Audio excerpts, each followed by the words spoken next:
तो देखो बच्चों, हमारा जो यूनिट चल रहा है और ये यूनिट है केमिकल काइनेटिक्स।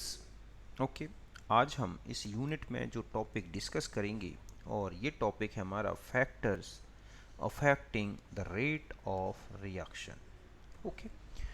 तो देखो बच्चों, जो रेट ऑफ रिएक्शन है, ओके, वो किन किन फैक्टर्स पर डिपेंड करता है, कब इंक्रीज होगा कब डिक्रीज होगा, इन्हीं सबको डिस्कस करेंगे हम इस टॉपिक में, जिसमें पहला है कंसंट्रेशन ऑफ रिएक्टेंट्स। तो देखो बच्चों, रिएक्टेंट्स जो होते हैं, कोई भी रिएक्शन बिना रिएक्टेंट के नहीं होगी, ये तो फिक्स है।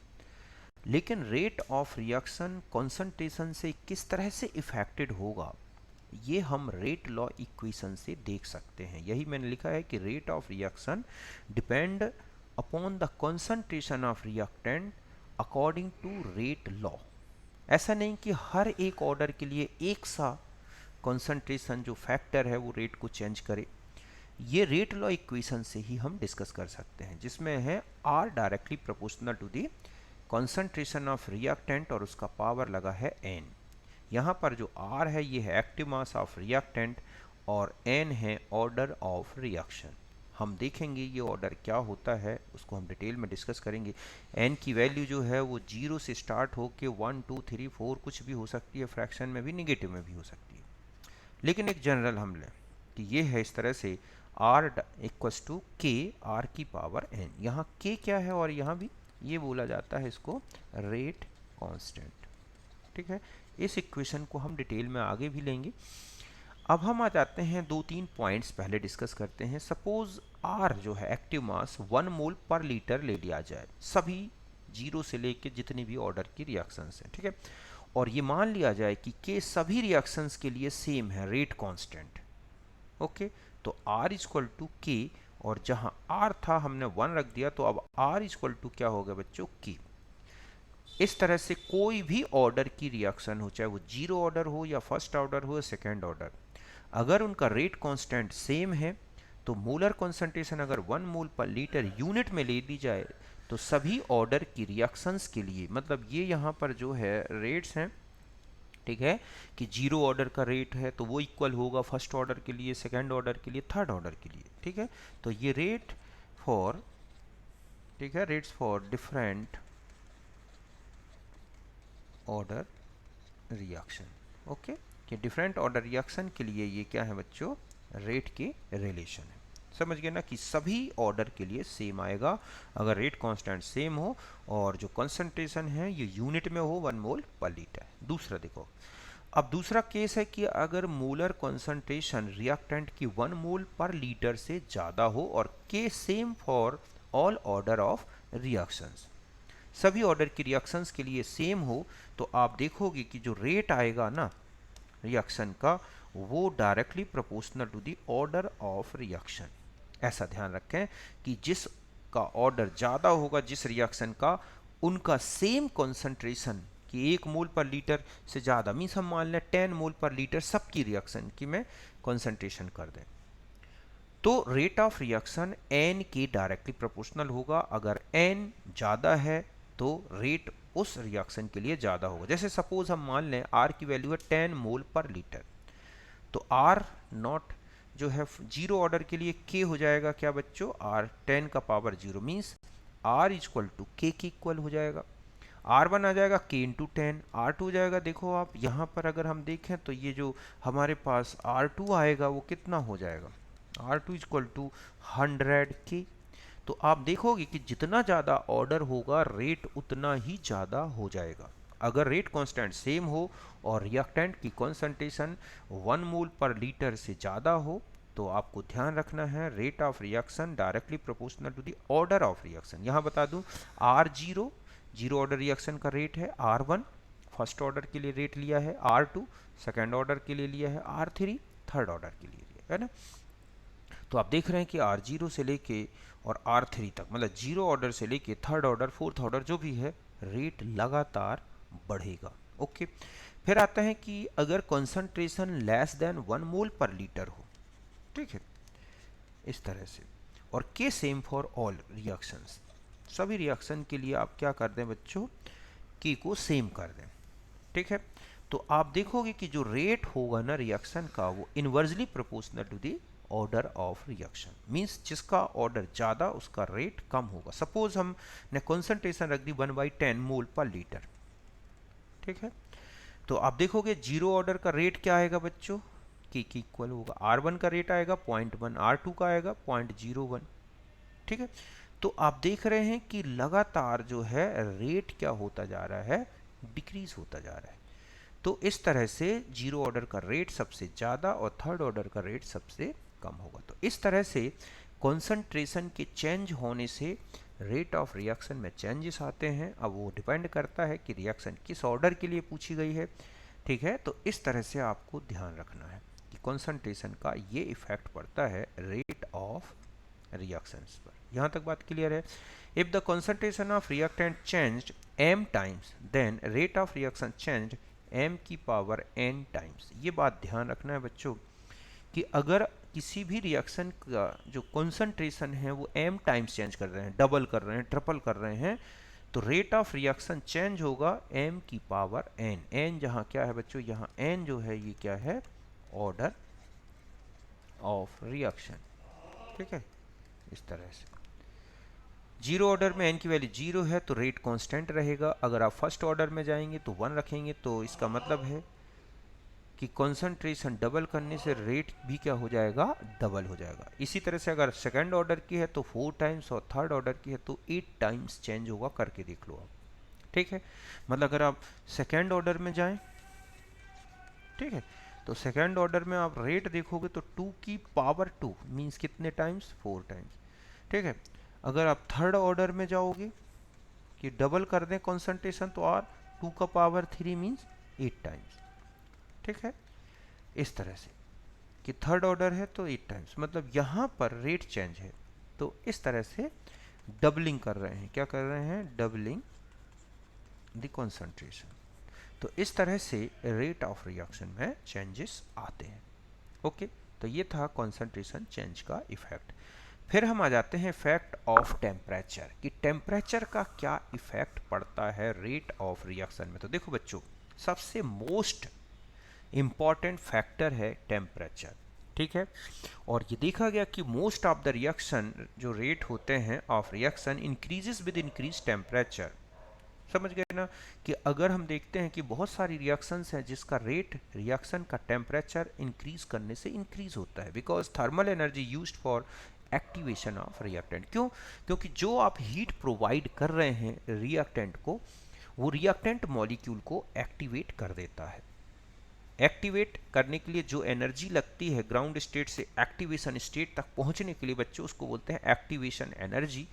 हम आएंगे एक्टिवेशन एनर्जी को अलग से डिस्कस करेंगे। तो यही लिखा है कि most for reaction rate of reaction, most, ठीक है, for most of the reaction rate of reaction, ठीक है, इंक्रीजेस विद, ठीक है, increase temperature of reaction, because thermal energy used for activation of reactant. Generally rate of reaction becomes double और triple times for every 10 degree rise in temperature. ये देखा गया बच्चों generally कि अगर हम रिएक्शन का टेम्परेचर 10 डिग्री बढ़ा देते हैं तो रिएक्शन जो रेट है ना वो डबल या ट्रिपल हो जाता है। Maximum most of the reaction के लिए डबल होता है, कुछ के लिए ट्रिपल भी होता है, इस तरह से। और इसी को बोला गया है temperature coefficient. Means temperature coefficient की कोई T डिग्री सेंटीग्रेड पर आपने रेट कांस्टेंट मेजर किया और फिर 10 डिग्री बढ़ा के फिर रेट कांस्टेंट क्या किया आपने, मेजर किया, तो ये देखा गया कि इसका रेशो 2 से लेके कहाँ के बीच में आता है, 3 में। किसी किसी के लिए 2, किसी के लिए 3,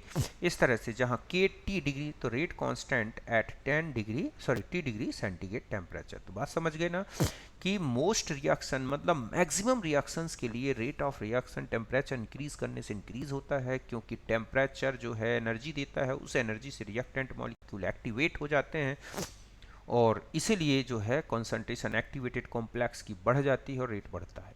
जनरली देखा गया है कि अगर आप रिएक्शन का टेम्परेचर 10 डिग्री राइज कर दें तो रिएक्शन रेट 2 से 3 टाइम्स तक हो जाता है। मतलब temperature coefficient T degree centigrade temperature पर मेजर किया गया रेट कांस्टेंट और 10 डिग्री ऐड करने के बाद मेजर किया गया रेट कांस्टेंट, इनका रेशियो है। ओके, तो एक रिलेशन होता है बच्चों की, अगर हमें टेम्परेचर चेंज की रेंज दे रखी हो तो rate at higher temperature means R2 rate at lower temperature means R1 कि T1 में टेम्परेचर कितना है, T2 पर कितना है। तो R2 हायर टेम्परेचर पर और ये लोअर टेम्परेचर पर इक्वल्स टू TC का पावर डेल्टा T अपॉन 10। यहाँ TC है टेम्परेचर कॉफिशिएंट जो आपको क्वेश्चन में दे दिया जाएगा। टेम्परेचर रेंज चेंज बता दी जाएगी, कितना चेंज कर रहे हैं, वो डेल्टा T कैसे निकालोगे, आप हायर टेम्परेचर से लोअर टेम्परेचर माइनस कर दोगे तो ये आ जाएगा डेल्टा T। इसको आप इस पे रखोगे तो आपको दो रेट ऑफ रिएक्शन का रेशियो पता चलेगा कि कितना चेंज हुआ। मीन्स अगर हम टेम्परेचर इतना डिग्री बढ़ा देते हैं तो हायर टेम्परेचर में रेट ऑफ रिएक्शन क्या होगा। तो देखो जैसे एक एग्जांपल से समझते हैं कि the rate of reaction becomes 2 times for every 10 degree rise in temperature. How many times rate of reaction will be changed when temperature rises from 30 to 80 degree centigrade. Question समझ में आया कि 10 डिग्री सेंटीग्रेड टेम्परेचर बढ़ाने से reaction का rate double हो जाता है। तो वो ये कह रहा है कि अगर टेम्परेचर 30 डिग्री से 80 डिग्री कर दें तो बताएं कि कितना रेट ऑफ रिएक्शन चेंज होगा। तो ये सपोज माने कि ये ए से बी कोई रिएक्शन चल रही है, टेम्परेचर कोफिशिएंट है 2, तो रेट कांस्टेंट ये rate of reaction at 80 degree centigrade upon 30 degree, इसका रेशियो निकालना है हमें।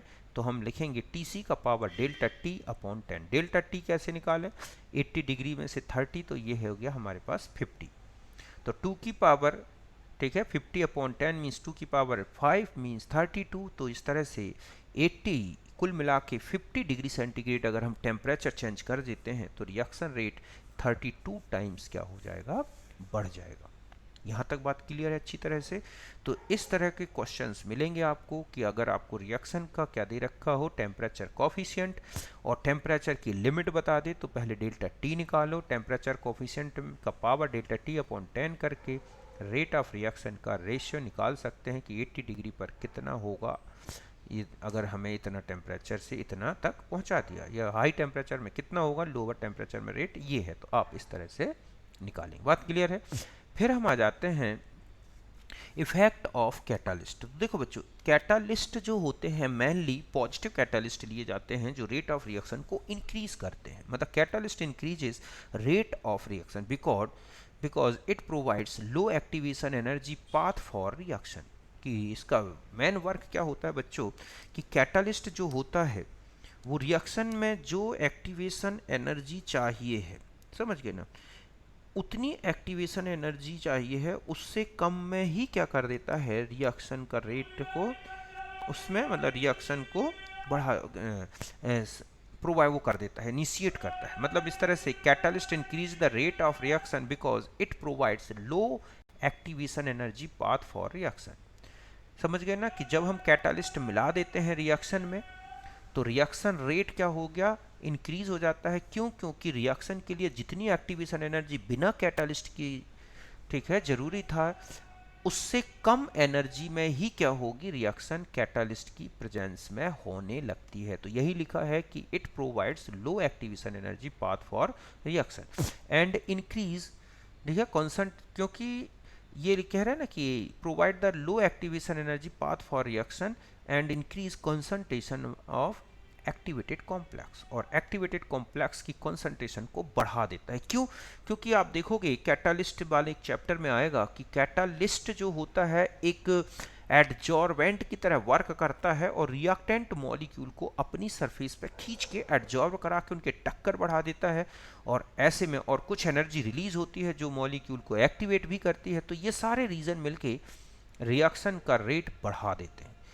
बट ये ध्यान रखें, catalyst does not change the enthalpy of reaction and free energy of reaction. यहाँ पर ये है एंथैल्पी, देखो इस तरह से ग्राफ लें, यहाँ पर हमने एनर्जी ली है और ये प्रोग्रेस ऑफ रिएक्शन।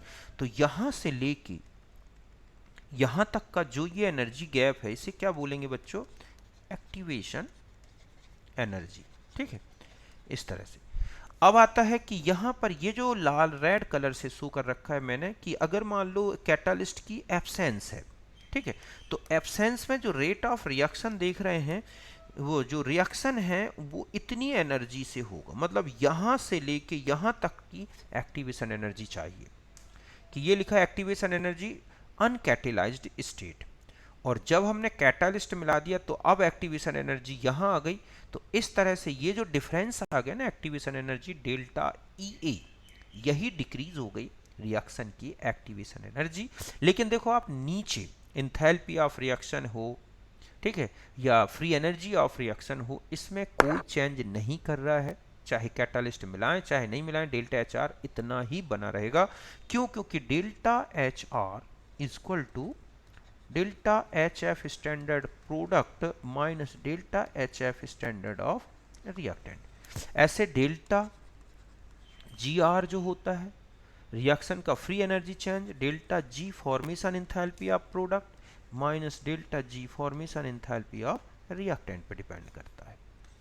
इसलिए ये इफेक्टेड नहीं होगा, ठीक है, केवल और केवल एक्टिवेशन एनर्जी में चेंजेस आते हैं। तो बात समझ गए ना अच्छी तरह से कि किसी भी रिएक्शन में अगर हम कैटालिस्ट मिला देते हैं तो रेट ऑफ रिएक्शन क्या हो जाता है बच्चों, बढ़ जाता है। आपको ध्यान रखना है ऐसा क्यों होता है। तो कैटालिस्ट रिएक्शन की एक्टिवेशन एनर्जी कम कर देता है, जिससे रिएक्शन कम टेम्परेचर में ज़्यादा फास्ट चलेगी, मतलब उतनी ही टेम्परेचर कंडीशन में ज़्यादा एनर्जी मिलेगी रिएक्शन को, तो वो फास्ट चलने लगती है। और इस तरह से, लेकिन ध्यान रखें कि जो कैटालिस्ट है वो रिएक्शन की फॉर्मेशन एंथैल्पी और फ्री एनर्जी चेंज में कोई चेंज नहीं करता। तो ये जो पार्ट दिख रहा है ये, ठीक है, यहाँ से लेके यहाँ तक का ये तो है फॉर्मेशन एंथैल्पी ऑफ रिएक्टेंट, और इतना जो पार्ट दिख रहा है ये वाला, ये है फॉर्मेशन एंथैल्पी ऑफ प्रोडक्ट। और ये जो डिफरेंस दिख रहा है प्रोडक्ट और रिएक्टेंट की फॉर्मेशन एंथैल्पीज का जो डिफरेंस दिख रहा है, ये है रिएक्शन की फ्री एनर्जी का,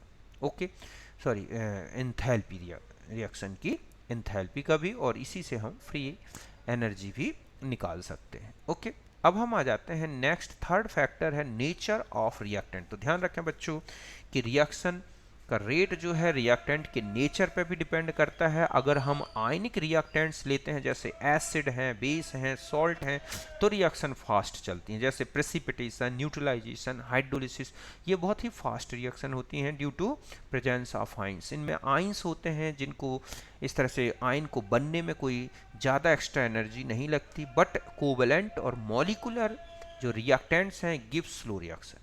कि अगर आप मॉलिकुलर रिएक्टेंट्स ले रहे हैं, कोवेलेंट नेचर के ले रहे हैं, तो उनके रिएक्शन रेट जो है ना बच्चों स्लो होते हैं। ऐसा क्यों होता है, रिएक्शन स्लो चलती हैं?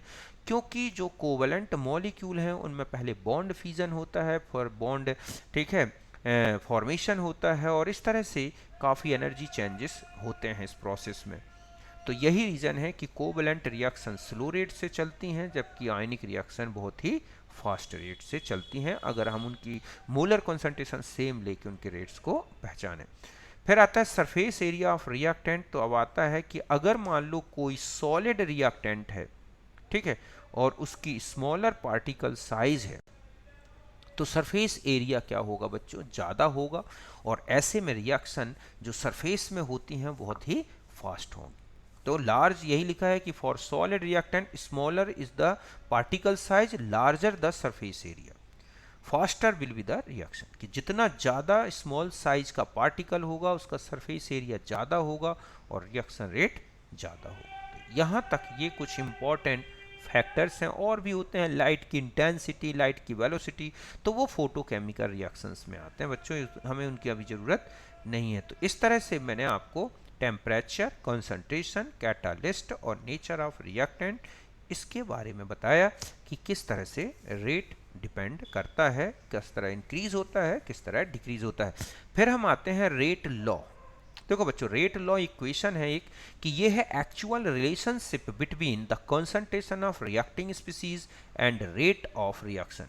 कि किसी भी रिएक्शन में जो रेट ऑफ रिएक्शन है और उसमें जो रिएक्टेंट्स हो रहे हैं, ठीक है, पार्टिसिपेट कर रहे हैं, उनकी कंसंट्रेशन में एक्चुअल क्या रिलेशन है, इसी को, इस रिलेशन को क्या बोला गया है बच्चों, रेट लॉ। सपोज ये एक रिएक्शन है ए, ठीक है, स्मॉल ए और स्मॉल बी, ये है stoichiometric coefficient of A and B respectively.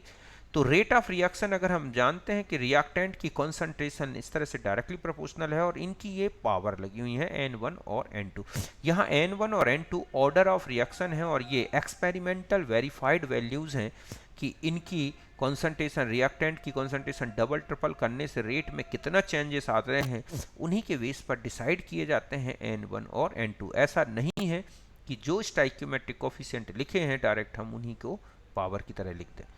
जैसे लॉ ऑफ मास एक्शन में लेते हैं तो वो एक थ्योरेटिकल कॉन्सेप्ट है। एक्चुअली रेट लॉ एक एक्सपेरिमेंटल कॉन्सेप्ट है बच्चों। क्यों?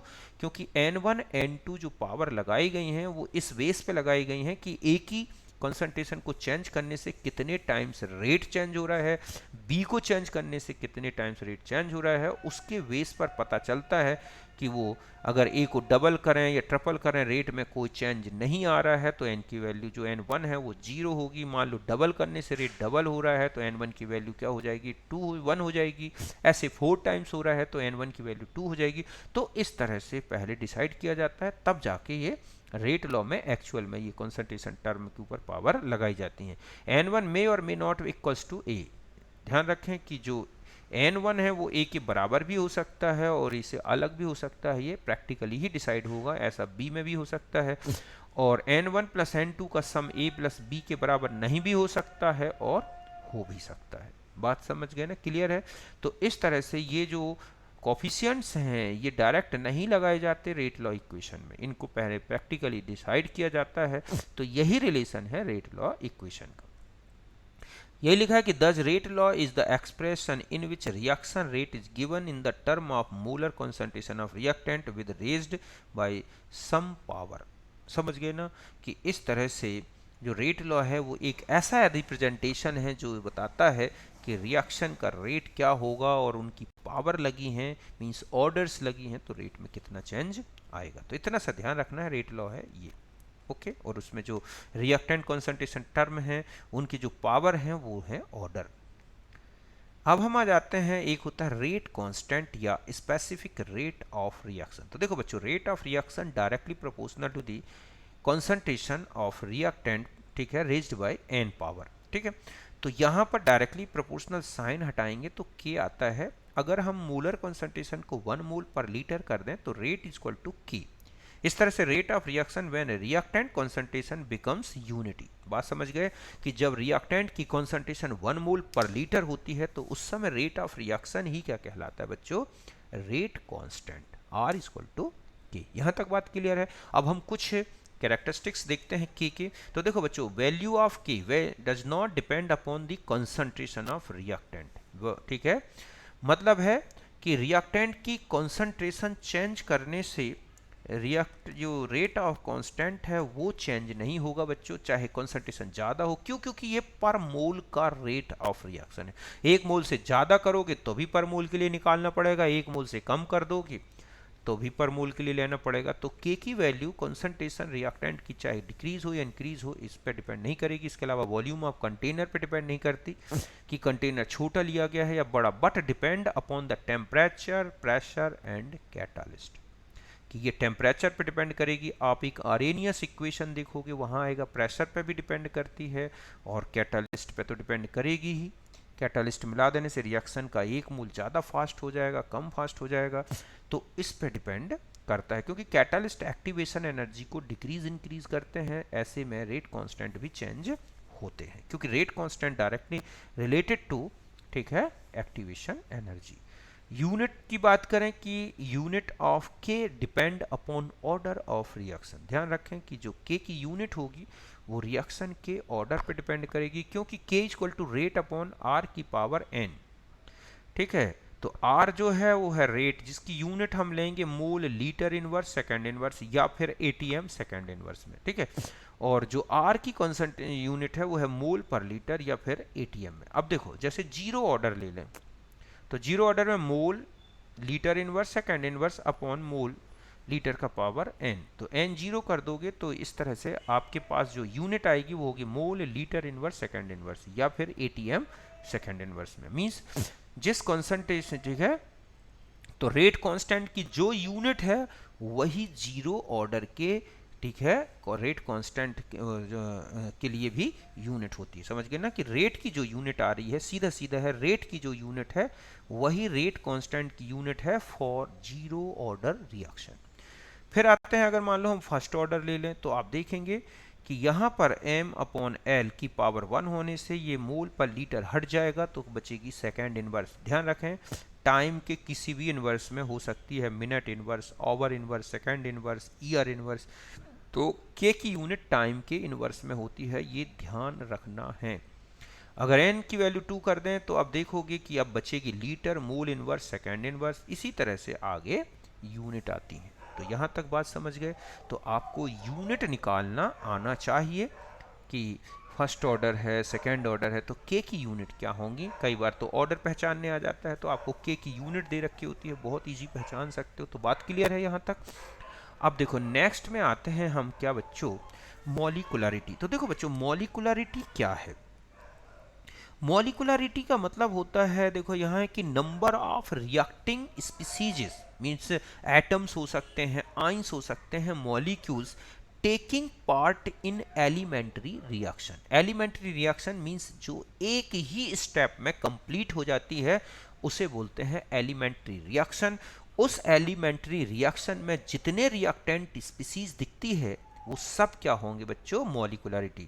और ये एलिमेंट्री रिएक्शन में जब मॉलिक्यूल जो एक दूसरे से कोलाइड कर रहे हैं और इस तरह से रिएक्शन स्टार्ट हो जाती है, रिएक्शन चलती है, तो वही मॉलिकुलरिटी को शो करता है। तो number of reacting species taking part in elementary reaction which must collide simultaneously in order to bring about a chemical reaction। बात समझ गए बच्चों कि एलिमेंट्री रिएक्शन में रिएक्टिंग स्पीसीज जिनके टकराने से रिएक्शन चलती है और प्रोडक्ट का फॉर्मेशन होता है, तो उन रिएक्टेंट स्पीसीज के नंबर को ही हम क्या बोलते हैं, मॉलिकुलरिटी। अब देखो जैसे कोई रिएक्टेंट ऐसा है जिसका एक ही मॉलिक्यूल एक्टिवेटेड कॉम्प्लेक्स बना रहा है और वो बाद में प्रोडक्ट में चेंज हो रहा है, तो ध्यान रखें कि ऐसी रिएक्शन की मॉलिकुलरिटी क्या ली जाएगी, 1।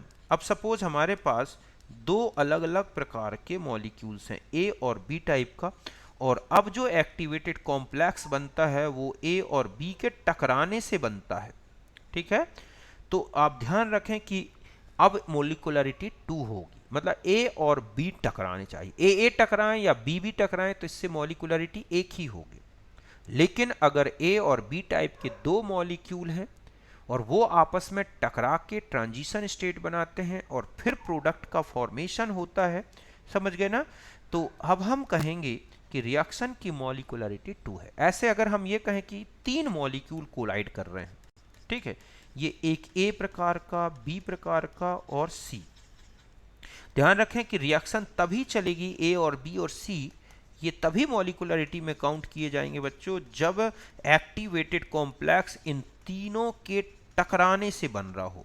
ए के टकराने से नहीं, बी और बी के टकराने से नहीं, केवल ए बी सी एक टाइम में एक साथ जब कोलाइड करेंगे तो जो रेट ऑफ रिएक्शन मिलेगा या रिएक्शन चलेगी, तब हम कहेंगे कि इस रिएक्शन की मॉलिकुलरिटी कितनी है, 3। बात समझ गए ना कि 3 मॉलिकुलरिटी के लिए चाहिए कि जो रिएक्शन में 3 अलग अलग डिफरेंट रिएक्टेंट्स हैं उनके बीच में कोलिजन होना चाहिए, मतलब एक्टिवेटेड कॉम्प्लेक्स 3 इस तरह से अलग अलग स्पीसीज से बनने चाहिए, तब मॉलिकुलरिटी क्या होगी बच्चों, 3। तो आप देखोगे कि एक ही प्रकार के मॉलिक्यूल के कोलाइड होने की पॉसिबिलिटी सबसे ज्यादा हो।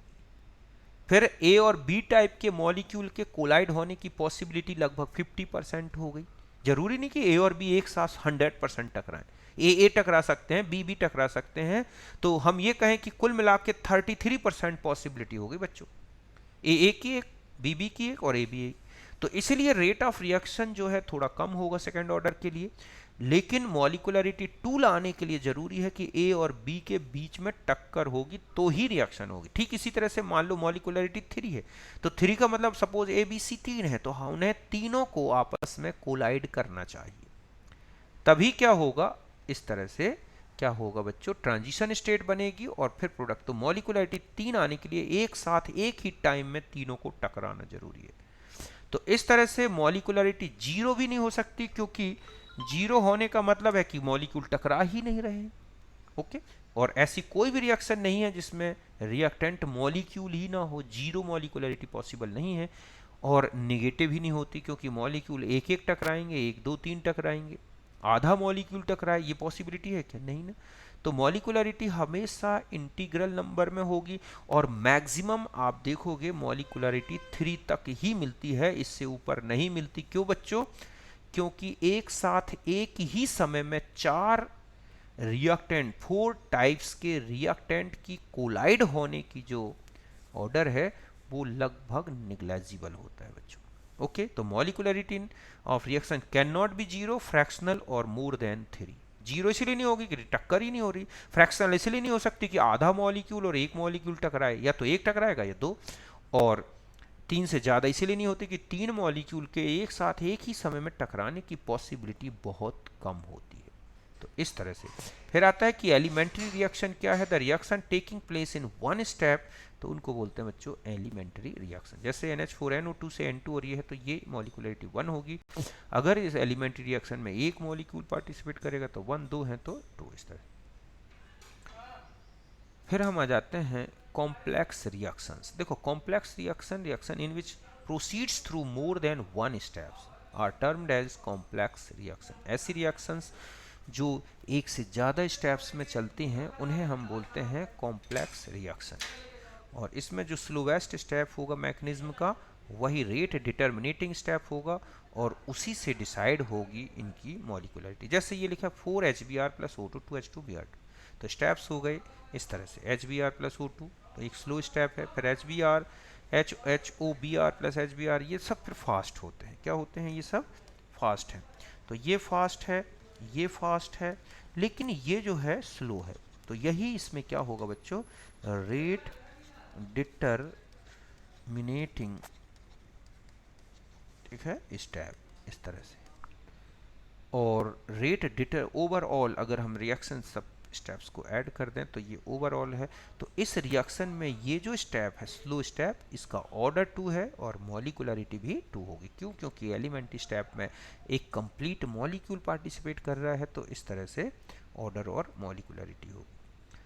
Elementary reaction step in will be the slow step, therefore molecularity and order reaction will be same for reaction। ध्यान रखें, elementary reaction में slow step में जो reactant molecules हैं वही order decide करेंगे और वही molecularity decide करेंगे। Okay, the molecularity is applicable only for elementary reaction। ध्यान रखें, molecularity केवल elementary step से decide होती है, overall से इसका कोई लेना देना नहीं होगा। For complex reaction molecularity for overall reaction has no meaning। ठीक इसी तरह से ये रिएक्शन है तो इसकी मॉलिकुलरिटी 2 है।